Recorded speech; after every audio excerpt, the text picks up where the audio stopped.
When thinking back to my earliest memories, nothing is concrete. A string of hazy images come to mind like random snapshots out of time, each one associated with certain feelings and emotions. They are imbued with a mystical, dreamlike quality, a gift born of childhood naivety. The magic of every Christmas when Santa was still real, for example, is an experience of pure joy that is lost with maturity. Many of these snapshots are impossible to place in any sort of context. They're just there, sunken in the crevices of the brain without rhyme or reason, playing with my dad's beard in a wood-panelled room, him smiling down at me. Comforting. Or discovering a long row of marching ants in someone's wooded backyard, all by myself. Exciting. Some of them don't even seem real in hindsight. Did I actually fall from that tree by the lake only to land on my feet without a scratch? Was it really a dream?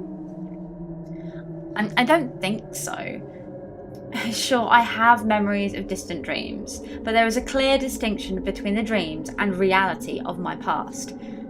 I don't know how I can tell, I just can.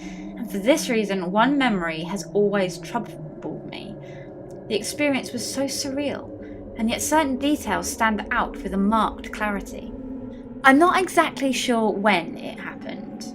I couldn't have been older than 5 or 6. My brother and I were sleeping in our bunk bed. Because he was older, he got the top bunk. I had just woken up, but it was still nighttime. But something felt different.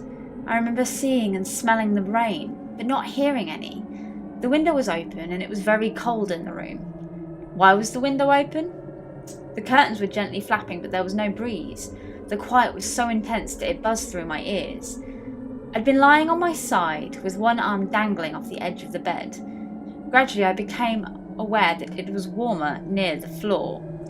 I felt some kind of heated breeze gently strike my hand, coming and going in short bursts. Finally, I recognized it as someone breathing. Then the woman slid out from under my bed. The nightlight showed that she had long blondish hair and wore a white nightgown, and in the dimness I thought it was my mother. I wasn't at all scared. It's funny how a child's mind works. What's Mummy doing under the bed?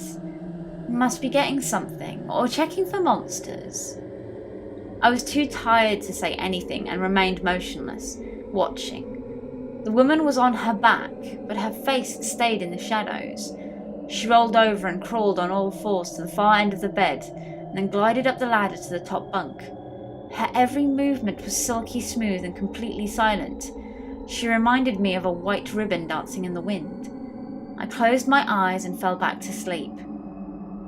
I also remember my brother telling me about a weird dream the next morning. He dreamt of a woman who lived under the floor and came out at night to play in the rain. When her clothes got soaked, she went back inside and would whisper things to anyone who was sleeping. It became a recurring dream for him until our family moved out of that house. Strange what the brain chooses to remember.